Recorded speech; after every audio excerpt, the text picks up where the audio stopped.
Tudo bem, pessoal? Aqui é Hudson Couto, eu sou sócio de Compliance e Gestão de Riscos e Crises aqui no escritório Marcelo Tostes e nós preparamos um material para vocês da área de Compliance, especificamente com algumas dicas para que tenhamos um bom programa de Compliance, ou seja, fatores de sucesso desse programa ou também o contrário, o que pode gerar o insucesso dele. Está conosco aqui a Lorena Castilho, a Lorena também é nossa sócia aqui no escritório, nossa colega, e nós vamos trabalhar junto um pouquinho nesse tema hoje. Lorena, indo direto ao ponto, o que é que você considera como o primeiro fator de sucesso para um bom programa de compliance? Olá, pessoal. Bom, Hudson, respondendo a sua pergunta, eu acho o seguinte, assim como em qualquer instituição, como qualquer decisão, qualquer plano de negócio, a implementação ela tem que vir de cima, né? Então eu acho o seguinte, nada adianta a gente elaborar um programa de compliance se a diretoria ela não estar comprometida com o seu cumprimento. A gente tem vários, podemos parafrasear aqui vários ditados, né? Tem a questão, o exemplo vem de cima, enfim, a gente tem vários pontos. Mas, de fato, nada adianta. Se a diretoria ela pode até ter a decisão, vamos fazer porque temos que fazer, mas o vamos fazer porque temos que fazer e não fazer porque vamos cumprir, não adianta. É um bom ponto. Concordo com você, Lorena. De fato, o comprometimento da alta direção é o primeiro ponto que fará com que o programa tenha sucesso. Recentemente aconteceu um problema muito grande no Rio Grande do Sul, em que uma empresa se viu foi necessário fazer um acordo com o Ministério Público de mais de 100 milhões de reais, exatamente por conta de problemas de compliance. Me parece que numa circunstância como essa, a alta direção da empresa não estava efetivamente comprometida com um bom programa de compliance. O que você acha? A empresa pode jogar mais de 100 milhões de reais fora por ter problemas de compliance ou não? Eu acho que ninguém pode jogar 100 milhões fora, né? Com certeza. Eu acho que vai fazer falta para qualquer empresa. Mas até nessa questão desse assunto, Hudson, eu acho o seguinte, não foi um fato esporádico, né? Verdade. A gente sabe que são questões reincidentes. Então, além de não ter esse comprometimento, né, não houve comprometimento em relação a isso, justamente por ser reincidente, a gente ainda tem um outro ponto que a gente ainda também deveria levantar, né, que é a questão do mapeamento de todos os riscos que deveriam ser abarcados aí pelo programa de compliance. Opa, pera lá, concordo com você, mas isso é matéria para o nosso próximo ponto. Então vamos lá. Bom, Hudson, a gente terminou falando sobre a questão do comprometimento, né, da direção. E aí a gente já logo falou do segundo ponto, que seria, para mim, depois do comprometimento, o coração do programa de compliance, que é a questão do mapeamento de risco, né? Fala um pouquinho para a gente sobre a importância desse mapeamento. Bom, então, o que você está me dizendo é que nós terminamos o vídeo anterior com você dando um spoiler do começo desse vídeo, não é isso? Exatamente. Tá bom. Foi exatamente isso. A Lorena deu um spoiler do que nós trataríamos hoje, que é o mapeamento de riscos. Concordo com você, Lorena. O mapeamento de riscos é exatamente o ponto nodal para que nós possamos desenvolver um bom programa de compliance. Riscos, todas as empresas vão correr, mas ela precisa escolher os riscos maiores ou menores, e para que ela possa identificar esses maiores ou menores riscos dela, ela precisa de fato fazer o mapeamento de riscos. Então, o que é o mapeamento de riscos? Ela vai identificar dentro da organização, e nós estamos falando de compliance, nós estamos falando especificamente de riscos legais, ela vai identificar os riscos aos quais ela está sujeita. Cada empresa, cada tipo de atividade tem seus riscos inerentes. No supermercado, tem riscos diferentes de uma siderúrgica. Uma siderúrgica tem riscos diferentes de uma empresa de transporte. Alguns podem até coincidir, mas, de fato, quando você vai olhar, vai verificar, né, os riscos, alguns têm mais riscos ambientais, outros têm riscos bastante ligados à área de anticorrupção, que é bastante importante também, que é quase que é o primeiro ponto, né, que se identifica que é o aspecto anticorrupção, mas nós podemos ter também riscos de antitrust, podemos ter riscos tributários, podemos ter riscos, empresas de grande uso de mão de obra intensiva, tem grandes riscos trabalhistas, então ela precisa também ter um cuidado específico para avaliar esses riscos trabalhistas. Bem, e o que ela vai fazer no final do dia? Mapeado o risco, ela vai escolher o que ela vai efetivamente tratar. Não dá para zerar risco. Isso é uma falácia. Riscos são mitigados. Então ela vai escolher dentre os mais importantes e vai trabalhar em cima desses riscos. Mas aí eu te faço uma pergunta, Lorena. A empresa identificou todos os riscos, especificamente daquela sua atividade. Ela vai precisar implantar um bom programa de compliance. Como é que ela consegue o engajamento do restante da administração, do restante da empresa, para a implementação desse programa de compliance?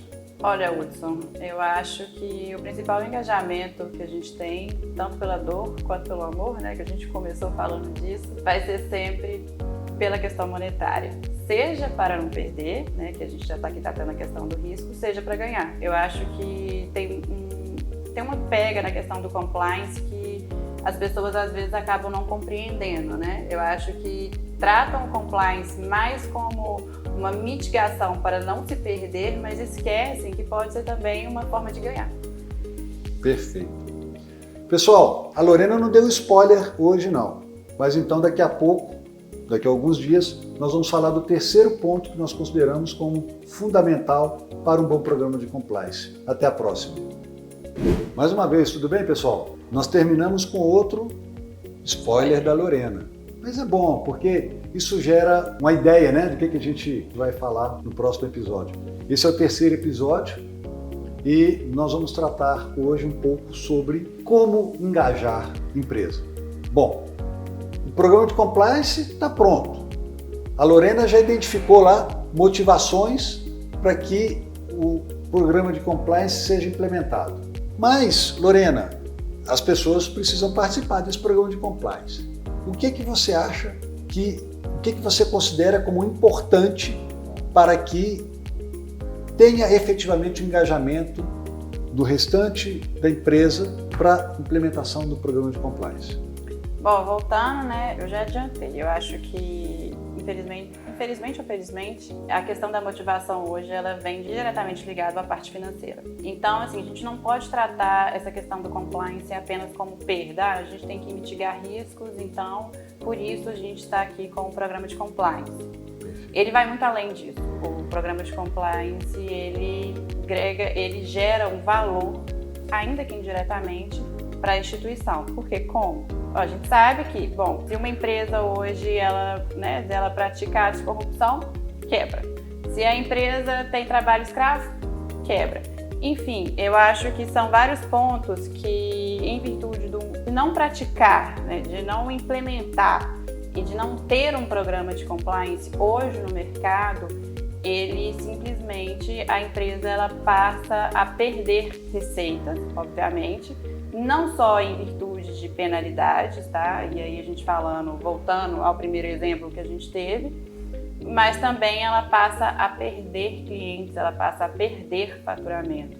Então isso acaba que gera uma certa importância para todas as áreas, né, de uma empresa, que vai gerar esse comprometimento para que todos em conjunto parem o que estão fazendo, deem a atenção devida para a questão de compliance. Hoje a questão de compliance ela é uma realidade de mercado. Quem não tem programa de compliance hoje, a gente já vê casos, né, de empresas que deixam de contratar terceiros por não terem um programa de compliance. Então a gente vê que de fato é uma questão de valor, é uma questão de um valor direto quando você tem as penalidades ali impostas em virtude de descumprimento, por você não ter feito, né, o mapeamento de riscos, e aí você começa a ter essa perda recorrente.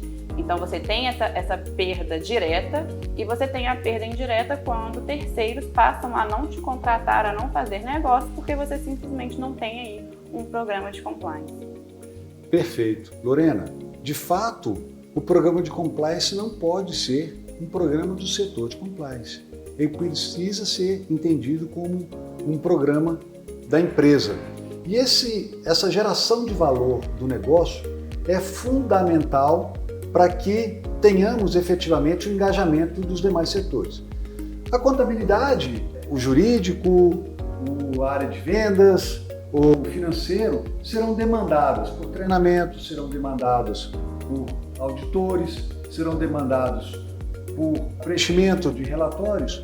E se eles não perceberem que efetivamente existe um valor neste programa de compliance, na hora que parar o auditor, procurar assim, por que é que eu vou parar o meu negócio aqui? Por que é que eu vou parar de fazer essa venda aqui para atender o auditor?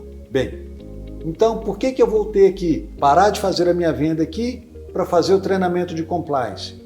É porque isso gera valor para o negócio.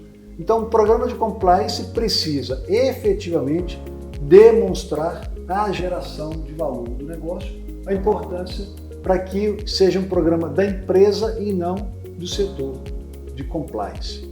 Bem, nós estamos aqui com o terceiro ponto. Nós já falamos de comprometimento da autodireção, nós já falamos do mapa de riscos e agora nós falamos da geração de valor do programa de compliance. A gente precisa agora fechar isso tudo.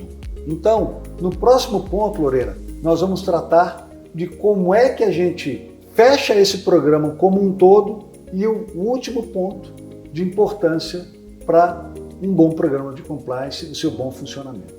Até a próxima, pessoal! Esse é o último programa aqui, rapidinho, que a gente está passando aqui de uma forma bem genérica para vocês a questão do programa de compliance. E Hudson, o último ponto, ele liga e faz uma conexão para a gente, né, dos 3 outros pontos que a gente já falou e fala um pouquinho da cerejinha do bolo. Bom, eu não quis dar spoiler, né, Lorena? Você veio dando spoiler antes, eu falei, não vou dar spoiler não. Pessoal, nós vamos tratar um pouquinho aqui sobre a governança do compliance. Qual a diferença de governança e gestão? Gestão é fazer a execução do plano.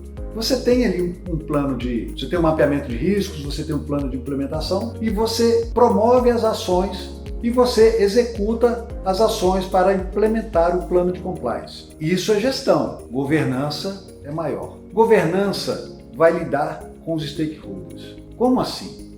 Não só a empresa tem interesse efetivamente no programa de compliance. Para que um bom programa de compliance seja efetivo, há necessidade de identificar os stakeholders. Então, precisa identificar as partes que têm interesse naquele programa. Então, não é um programa propriamente da direção da empresa.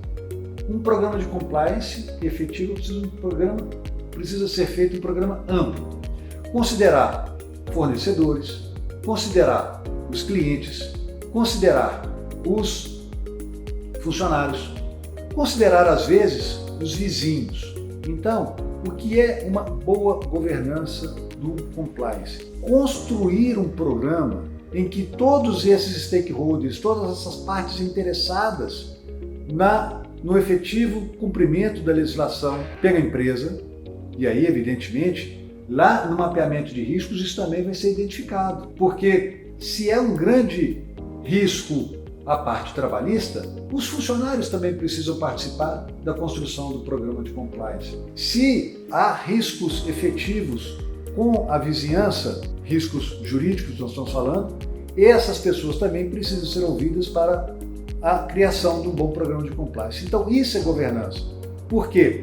Porque o programa de compliance efetivo, ele vai lidar com todos esses interesses e eles precisam ser efetivamente identificados. Então, o fechamento desse tema como um todo, o quarto tema nosso, o primeiro foi o comprometimento da autodireção, o mapeamento de riscos, a geração de valores e agora a governança num programa de compliance como um fechamento para a boa construção e para o sucesso do programa de compliance. Lorena, nós tratamos desses 4 pontos aqui. Eu acho que daqui a pouco a gente vai ter mais alguns vídeos aqui, alguma coisa mais alguns temas de compliance e a gente volta a falar. Pessoal, muito obrigado. Lorena. Obrigada, pessoal. Hudson, obrigada pela participação, pelo convite. Eu é que agradeço. Muito obrigado. Um abraço, pessoal.